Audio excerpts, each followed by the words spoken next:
Hey, what's up? Ako nga pala si BT at nandito ngayon tayo sa BT Reaction and welcome to my channel, Tunay na Kritiko. At meron tayo panonooring video ngayon. Ito po ay nagmula kay Banat Kapanig TV. Sa mga hindi pa po nakakabisita sa channel ni Banat Kapanig TV, bisita na po kayo mga katunay. At kung hindi pa kayo nakakapag-subscribe, subscribe na din po kayo mga katunay kay Banat Kapanig TV. At syempre, huwag nyo rin po sana kalimutan na mag-subscribe dito sa channel ko sa Tunay na Kritiko. Sa mga hindi pa nakakapag-subscribe, and click the notification bell para maging updated po kayo sa mga reaction videos na aking ilalabas. At huwag na natin pagtagalin at sabay-sabay na nating panoorin ang laman ng video na hatid sa atin ni Banat Kapanig TV at bibigyan natin ng reaksyon. Pasok! Mr. Celis, sa SNNI ay co-production. Parang si Jason sa to. Yun ang pagkaka-relay sa akin. Ngayon, sandali na po, pakiklaro ho tayo. Yung pagka-relay sa akin, kinasiguro din natin kasi hindi ho natin pwede. Mr. President, ito ba'y talagang co-production? Yes, Mr. Chair. Co-production, okay. Mr. Sonsa, co-production, okay. so co-production, marami ho kasing klase ng co-production. Co-production ng gasto sa pagpuproduce ng show, co-production ng hatian sa benta, co-production na ang hawak lang ng network ay yung technical component plus the airtime, at yung hawak ng co-producer ay yung content provision. Okay. From itong sa kaso nila Mr. Celis at ni Ms. Badoy, ang responsibilidad ng SNNI yung TOC, Technical Operations, at saka yung airtime. Okay. Pagkatapos, kung magkakabentahan, siguro magkakahatian, no? Pero wala namang benta sila, so walang hatiin. Ngayon, yung content, dahil sa interactive yung concept ng kanilang programa, tuloy-tuloy yung broadcast. Apo. However, kapag ka merong magkakamali sa broadcast, that is the time we will call their attention and if necessary, we impose the sanction. Okay. Okay. Now, doon po sa tanong kanina ni Congressman Toby Chanco, binago na po natin yung grievance committee, gumawa na po tayo ng editorial board ngayon at saka ng ombudsman sa loob ng SNNI. So halimbawa, meron pong observation sila ang MAD. Tapos magsasubmit sila ng complaint. Yan po ay asikasuhin ng editorial board. Katulad po ng nangyari kay Mr. Celis ngayon na sana ipapaliwanag ko kanina, nung mangyari po yon, investigahan. Kaya lang, naudlot yung investigasyon, gawa ng dito mismo, inamin niya na meron po siyang pagkakamali. That is why sanction have to be imposed. And we have now the official sanction which we can provide the committee with what the actions taken by SNNI insofar as Celis is concerned. Which is suspension. how long? Bigyan niyo na kami ng copy. Opo, Pwede. ngayon po. Can we have a copy, Mr. J. Sonsa? Opo. Mr. Sonsa, Opo. hindi po kayo, ilang taon na ba tumatakbo tong programa ni Eric at saka ni Lorraine? So dito tinatanong nila about sa SMNI, no? No, talagang inaalam talaga nila. Parang no, apektado sila sa channel ng SMNI doon sa sa programa noon. Kasi talagang yung SMNI talaga ang may lakas talaga ng loob na bumatikos, no, at magpahayag talaga, no, ng lantaran. Talagang binabatikos kung sino yung mga corrupt, kung sino yung mga may problema tungkol sa mga rebelde, ganyan-ganyan, 'di ba? Bihira kasi yan. Yung mainstream media, hindi natin masyadong nababalitaan yung ganyan. Bihira yung gumagawa niyan. Kasi nga, yung mga malalaking channel, ABS-CBN, diba, GMA, hindi basta-basta pumapasok sa ganyan. Kasi minsan, mapapahamak yung isang nila. So, itong SMNI talaga, yan yung balitaan na talagang rekta kung rekta talaga. Isang tukoy na tukoy pa kung sino Diba? May 2 years na, no? Okay, may tanong po ko. Opo. Kung yan ay co-production at ang oras, ilaw, ang airtime sa inyo. Opo. Ang talent sila. Ang content. Ang content sila. Opo. At silang anchor. Co-production Opo. Co-production. Doon tayo ha. Opo. Kasi tama kayo, marami iba-iba co-production. Question. 2 years na tumatakbo yung programa. Walang kita. Paano po sila? Kaya po ganito, yung konsepto ng... Paano sila nakakapag-tiis ng 2 taon na wala silang benta, Hindi sila pero sumusweldo. araw-araw banat sila ng banat? Ayun. Yung banat po nila, hindi ko sinasabi masasagot. Okay. Hindi, pero talaga sir, pag sabi nagkatrabaho po sila, yun po ibig sabihin. Ngayon, doon po sa Nagkatrabaho po sila. kung titingnan po ninyo yung konsepto ng pagtatayo ng SMNI, talagang para sa bansa. Sagutin na po dapat, paano po nila nagagawa yun? Yun ang tanong ko. Kasi it does not make sense. Opo. So parang pinapalabas dito, baka binabayaran sila, ganun. Parang pinapaamin nila na parang may taong nasa likod niyan. Kaya bumabanat yung sila Ka Eric, sila ganyan, si Doc Badoy, kaya naglalakas loob sila na bumanat. Aba. Kini-question nila yun, ha? Hinahanapan talaga nila ng butas. Medyo si Jay Sonsa. Si Jay Sonsa yun nadidinig natin. Correct me if I'm wrong, mga katunay. Kung kaya sa pandinig nyo, si Jay Sonsa yung in-interview nila. No? Yung inaano nila.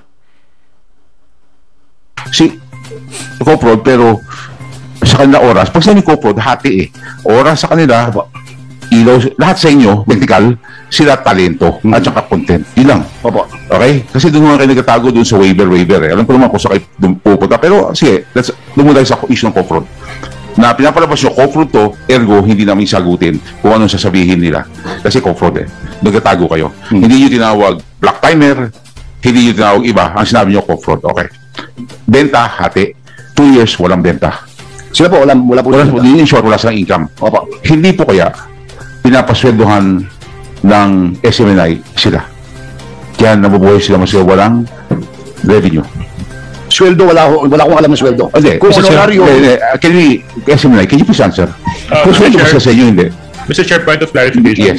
Yes. The Honorable, yes. Before that, the Honorable Gomez was wanted to be acknowledged. But before that, sweldo ba o hindi? Attorney, Talent fee, Mr. Chair. Meron. Talent fee, Okay. $1,000. Yes, Mr. Chair. Sige, Per our co-production agreement, and the copy of the co-production agreement is already with the committee, Mr. Chair. Okay, the Honorable Gomez and the Honorable J.J. Suarez. Mr. Chair, would it be possible that the President answer your questions? Okay. Kasi siya yung talaga dapat nakaka-oversee ng lahat ng operations ng network. Hindi mo naman tinatapon sa consultant mo lang yun. Consultant, binibigyan ka lang ng tip o ng pwede mo gawin. But, if your day-to-day operations, it should be the President who should answer you. Yeah, he's the responsible person of that network. Thank you very much, the Honorable Gomez. The Honorable J.J. Suarez. Yes, thank you very much, Mr. Chair. Actually, I do share the sentiments of Representative Gomez regarding the who should be the one to answer. With respect lang dito kay Mr. Sonsa. Sir, you mentioned earlier that you're serving as consultant for SMNI. Yes, sir. Yes. Sir, when did you begin your consultancy with SMNI? Just recently, Mr. Chairman. Yes? Just recently. How long ago, sir? Exactly March 20. March 20. Opo. March 20. Do you have any documents that would attest to your Yes, Mr. Chairman. Can you please submit this? We will submit it, Mr. Submit it off before the day ends. We will. Thank And you as very much. consultant, Mr. Sonsa, will you be kind enough to share? Are you receiving any monetary benefits from SMNI? Are you? Yes, Mr. Chair. Tinatanong talaga nila kung may natatanggap, no? Kasi parang hindi sila naniniwala na ikaw babanat ka tapos ganyan na walang nagbabayad sa iyo. Malay mo talaga, wala naman talagang nagbabayad sa kanya. Kailangan ba pag ikaw bumabatikos sa isang tao o sa may binabatikos ka na hindi maganda na nanunungkulan dito sa bansa natin, kailangan ba bayaran ka? Siyempre bilang isang mamamayan, kung naaapektuhan ka na sa nangyayari is kahit siguro walang bayad, makakapagsalita ka, makakapagtanong ka. Kaya hindi naman siguro kailangan na binabayaran. Kasi kung binabayaran ka lang para magsalita o tumira dun sa tao, is alam natin na peki yung sinasabi nun. Pero kung talagang yung tao na yon is naaapektuhan dahil sa nangyayari sa bansa natin, no? Yung tungkol nga din dyan, di ba? Kung ikaw ay paiiralin mo ang pagiging Pilipino mo, yung karapatan natin dito sa bansa natin, is maaapektuhan ka sa hindi magandang nangyayari sa atin at nagiging patakbo ng government. Talagang magsasalita ka talaga. Would you be kind enough to detail to us how much you're receiving as consultant? The record would speak for itself, Mr. Chairman. We will submit the record. Okay. Can you just tell us, since there's a record, just tell us. Sizable amount, Mr. Chairman. Which is? This is $1 million. How much? $1 million. Per? 1 million. Per month. Per month. Yes. Thank you very much. So if the documents are there, Mr. Sonsa, can you... Okay. Mr. Sonsa, since the documents are there, can you be... Silence is requested. The Honorable J.J. Suarez has the floor. I think you referred to some documents that you were looking at, Mr. Sonsa. Can you please furnish the... Yes, we will. Yes, okay. Because Mr. Chairman. we just wanted to determine whether you're a consultant and how long you have been a consultant. Kasi we've been having these hearings for the past 3 weeks at ngayon lang po kayo lumitaw kaya medyo nakakagulat po ang pagdalo ninyo sa komitiba. But nevertheless, maraming salamat po sa mga ibinahagi ninyo. Thank you very much, Mr. Mr. Chair. J.J. Suarez. Mr. Chair. The Honorable Toby Jang. Again, with the indulgence of Congressman Gutierrez. Kailan po nagsimula yung grievance committee tsaka yung internal ombudsman ng SMNI? President, Mr. President, kayo na po sumagot. Pag ikaw, alam niyo naman po yan. Oh, Mr. President, why are you consulting The someone consultant. else? The president is consulting the consultant. Okay. Mr. Chair, Yes. kasi transition period po, ngayon po ginawa namin ang grievance, Okay. Anyway, Mr. So, President. Mr. Chair, so ngayon, for the record, ngayon lang po sisimulan yung grievance committee tsaka yung internal ombudsman. Yes po, Mr. Chair. Mr. Chair, if I Gulo, no? may, Gulo nila dyan. Na-suspend si Eric kung ngayon pa binubuo yan. Hindi ba nakakapagtaka, nagbubuo kayo ng wala pa kayong grupo, wala pa kayong formal structure, tapos wala kayong rules. Tapos, Pero suspended nakakaaning din yung ganyan, no? Dami nagtatanong sa'yo. nyo si Eric ng isang buwan, isang taon. Wala pa. Paano yung ginawa yun? Actually po, Mr. Chair, nasa manual po yung grievance committee po. Oh, pero tinatanong namin, alam po ninyo, hindi tayo matatapos kung hindi tayo magdiretsuhan. Sabi nyo kanina, wala. Nagbubuo pa kayo in transition, pero may mga nasususpindi na kayo. Paano po yan? Ano yung gagawa yan? Mas kasi sa manual yan, kung na naman buhay yung manual, papel ho yan. Pero you have to put life to that piece of paper. And you have not. And you've suspended it already, Eric. So where's due process there? Mr. Chair, and Baka magkaroon ng NLRC question pa. nung po tinanong natin si Attorney Tolentino noon, ang sabi po niya, wala silang grievance, meron sila ethics board. Di ba kaya nga napunta doon sa sino ang composition ng ethics board? Tapos ngayon po, sinasabi na nasa manual nila. Pero nung sagot po nila last week, wala po sila noon. So, alin po ba talaga ang... Napapadigay ako. Kailan ba talaga nagsimula yung grievance committee, tsaka kailan po talaga nagsimula yung kanilang internal ombudsman, Okay. Mr. Chair? The veteran lawmaker is raising his hand Thank you, Your Honor. to save Attorney Rolex. Thank you, Your Honor. Your Honor, we are transitioning from the grievance committee to the ethics committee. In the case of Eric Celis, I understand that it's still the grievance committee. Now, we have the members and the constitution of the grievance committee. And they met to determine the case of Eric Celis. Okay. So anyway, Attorney Rolex, medyo... anyway. Mr. Chair, last na lang po. The Honorable Toby Janko. Parang hindi ko maintindihan yun. Hindi, lagpas 10 minutes na po. Yung kopya po nung reprimand kay Professor Badoy. Yes. May we have the copy of the letter, but 10 minutes has passed. You're supposed to viber. Ma'am, Board of Director. Di ba, meron po kayo dapat isabi. yes po, we're follow up.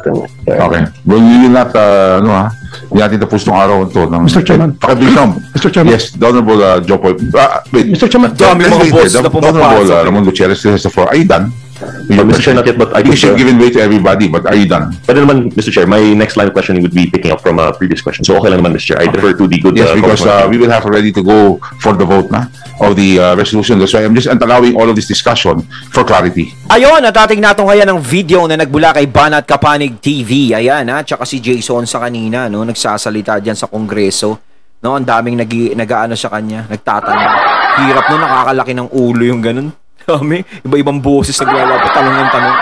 O, ayan ha, kayo mga katunay, may tatanong ba kayo?